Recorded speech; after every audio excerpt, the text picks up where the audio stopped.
Good morning, Ian Crouch with your 8:30 Hunter News update. A young family is counting the cost of a devastating house fire at Talara. Around 30 firefighters from 6 stations were called to the single-level home on Raymond Street at about 4:30 yesterday afternoon to find the house up in flames. A mother and her 5 children managed to escape without injury, while 12 people from neighbouring homes were also evacuated. It took crews more than 3 hours to fully extinguish and mop up the fire, which destroyed the home. A GoFundMe page has been set up for the family, who lost everything in the fire. Nurses and midwives in the Hunter and across the state will stop work today as part of a campaign for improved staff-to-patient ratios. Thousands of nurses have walked off the job this morning, calling for better working conditions and fair pay, with rallies to be held in Newcastle and Singleton. It's the 4th statewide strike by public hospital nurses this year. Nurses say they are fed up with the government's lack of action on these pressing issues. A new report's found 85% of net job growth in the Hunter over the past 5 years is due to jobs in public health, education, public safety and transport.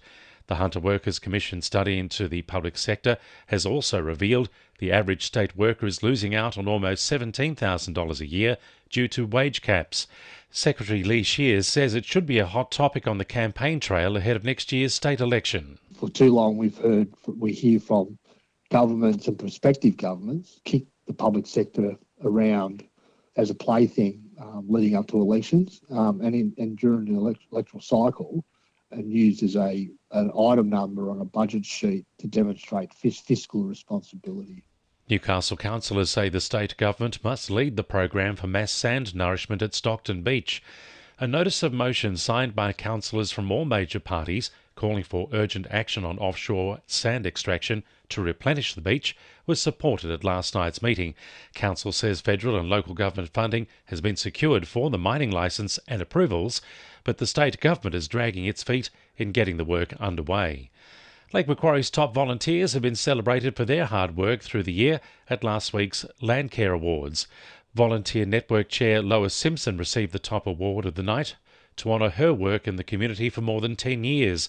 Landcare Coordinator Jason Harvey says volunteers are an important part of caring for the local environment. The volunteers helping us look after that provides a healthy environment and the community benefits from that. But the community itself enjoys the opportunity to be stewards of their own natural areas. So the Landcare program lets the community get involved and work locally and make changes at that local level. Newcastle country music star Max Jackson has been nominated for her first Golden Guitar Award.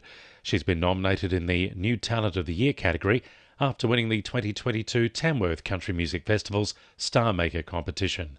Newcastle's Morgan Evans has also been nominated for Male Artist of the Year and Single of the Year. Lake Macquarie's Kirsty Lee Akers is in the running for Vocal Collaboration of the Year. 2NURFM Sport. Belmont cricketer Toby Gray had a dream debut for New South Wales in the Sheffield Shield yesterday, taking 3 wickets in their clash with Western Australia. The 21-year-old leg spinner ended Western Australia's innings after bowling Charlie Stobo, David Moody and top scorer Sam Fenning. Day 2 of the clash will start later this morning at the Sydney Cricket Ground. Charlestown golfer Jake Higginbottom will forfeit his chances of retaining tour status in Asia this year. The 29-year-old was set to line up for the Asian Tour in Jakarta, but will take part in the Australia Open instead, saying it's time to look elsewhere. Higginbottom says he's hoping the Australian clashes will help reinvigorate his career after a disappointing month of results.